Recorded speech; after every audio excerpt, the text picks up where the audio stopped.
सबसे पहले आपको प्राकृतिक संख्याएं बताएंगे। प्राकृतिक संख्याएं, सभी प्राकृतिक संख्याएं पूर्णांक तथा भिन्न संख्याएं परमेय संख्याएं होती हैं।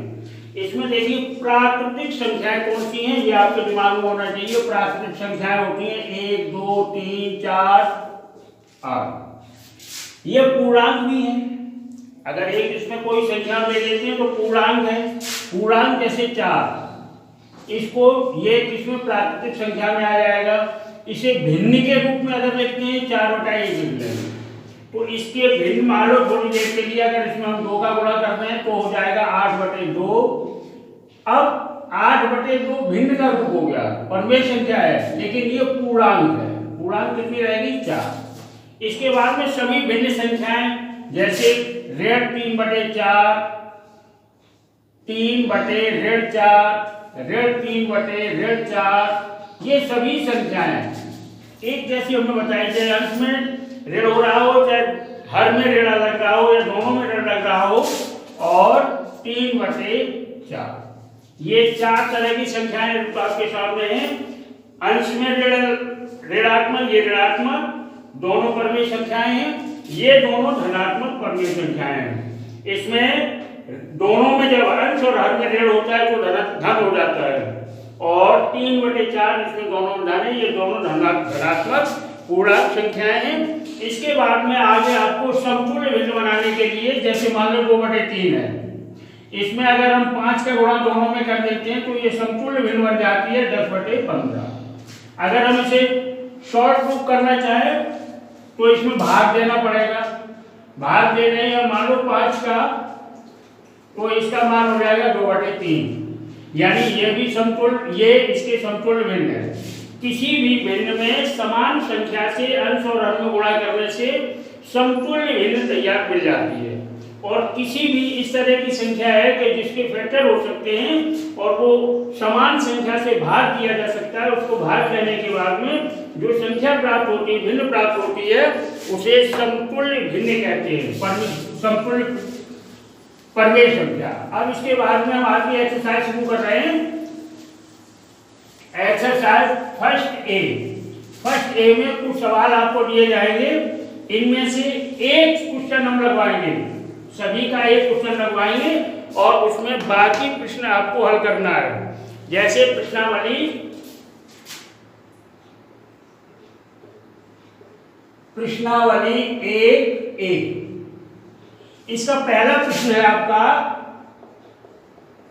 Question number first. पहला प्रश्न है इसका कि ऋण 11/9 का अंश बताइए।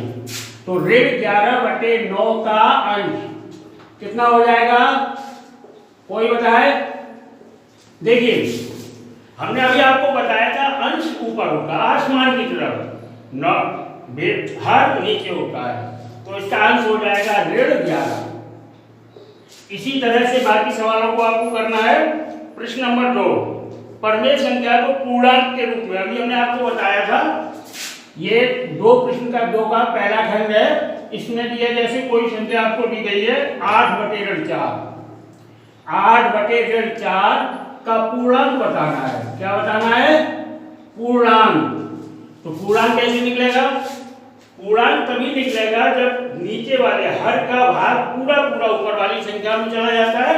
तो 8 में ऋण 4 का भाग जब हम लेंगे तो मान आ जाएगा इसका ऋण 2। ठीक है। इसके बाद में तीसरा क्वेश्चन नंबर 3, परमेय संख्या को अंश को धनात्मक बनाइए। ये क्वेश्चन नंबर 2 है और ये क्वेश्चन नंबर 3। इसमें ऋण 7/12, 7/12 को आपको क्या करना है, अंश को धनात्मक बनाना है। अंश को धनात्मक बनाना है। धनात्मक बनाने के लिए धनात्मक अंश को बनाना हो चाहे हर को बनाना हो, ऋण 1 का अंश और हर में गुणा करने से अंश या हर जिसको हमें धनात्मक बनाना होता है वो बन जाता है। जैसे इसके अंश में ऋण लगा हुआ है तो इसे हमें धनात्मक बनाना है। ऋण 7/12 में गुणा कर देंगे ऋण 1 का, तो ये मान हो जाएगा ऋण 7 और ऋण का गुणा धन हो जाता है। तो ऋण 7 का गुणा जब ऋण 1 में करेंगे तो धन 7 आ जाएगा, और 12 का गुणा ऋण 1 में करेंगे तो मान ऋण 12 हो जाएगा।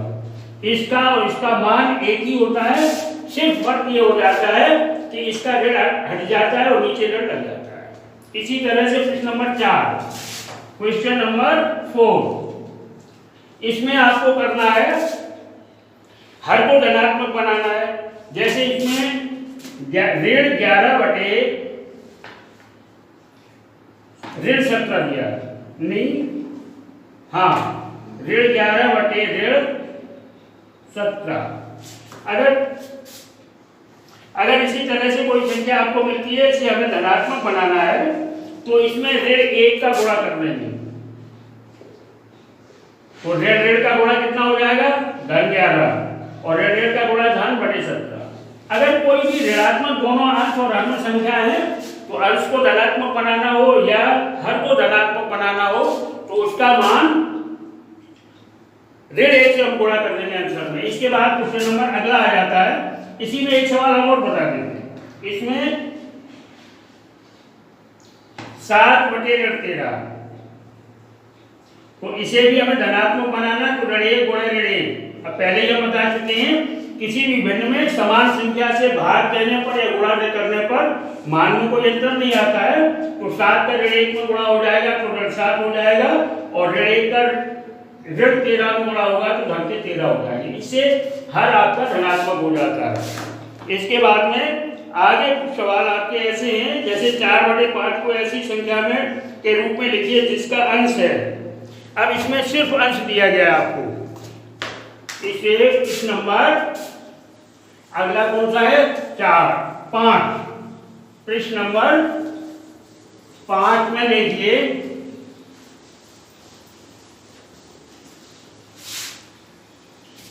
जैसे कोई संख्या दी गई आपको 4 बटे 5, 4 बटे 5, और इसका हमें ऐसी संख्या के रूप में लिखना है जिसका अंश कितना होना चाहिए, 16। कितना चाहिए, 16। इसे दूसरे रूप में हम अगर लिख देते हैं कि 4 बटे 5 को समतुल्य भिन्न में बदलना है जिसका मान होता है 16 बटे, अब यहाँ कितना आना चाहिए यहाँ। तो इसे जानने के लिए सबसे पहले तू 16 बड़ी संख्या है, 4 का भाग इसमें देंगे। कितना बार जा रहा है, 4 को 16, 4 बार। तो 4 का गुणा करने से 16 यहाँ आ रहा है, तो 4 का गुणा इसमें कर देंगे तो कितना आ जाएगा यहाँ, 4 पंचे 20। तो ये आपका हर हो जाए। इसी तरह से एक सवाल और बताए दे रहे हैं, इसमें हर आना है, हर आना है आपका ऋण 20,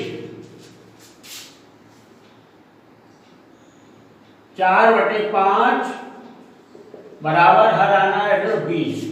तो अब ये देखो ऋण 20 क्या अंश नहीं दिया, हर दिया है, तो हर में 5 का भाग देंगे, कितने बार जाएगा, ऋण 4 बार, 5 को 20, ऋण 4 बार जा रहा है, तो ऋण 4 का हम ऊपर गुणा कर देंगे।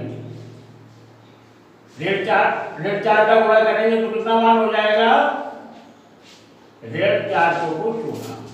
ठीक है। अब इसके बाद में क्वेश्चन नंबर 6, ऋण 5 बटे ऋण 7 को ऐसी परमेय संख्या के रूप में व्यक्त कीजिए जिसका हर है।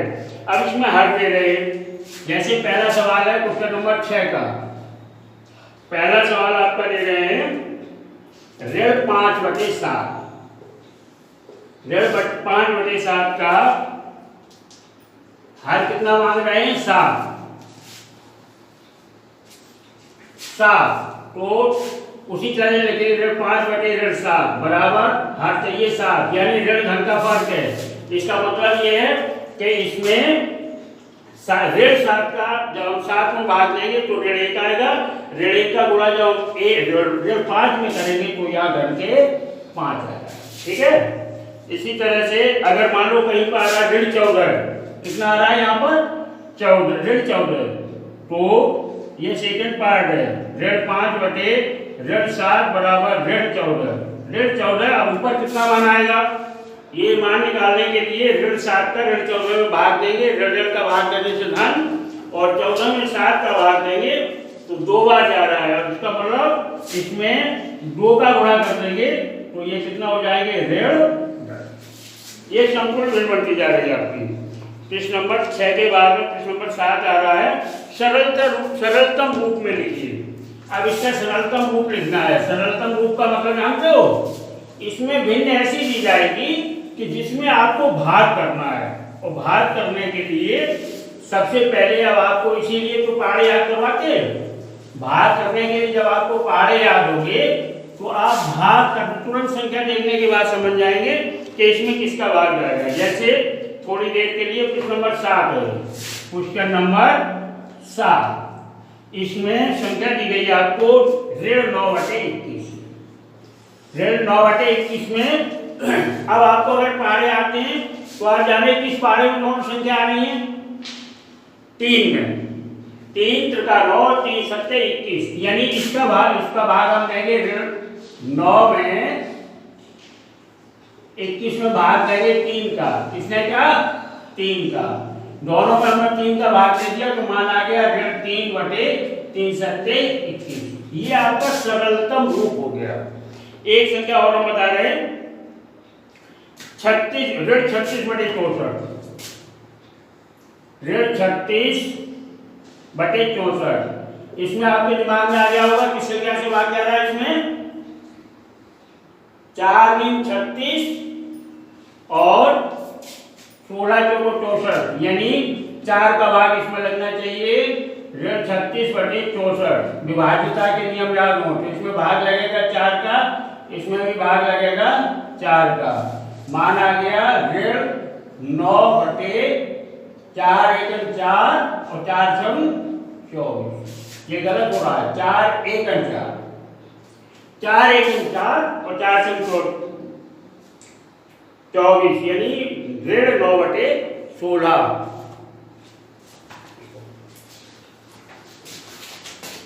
हाँ, 8 में इसके बाद में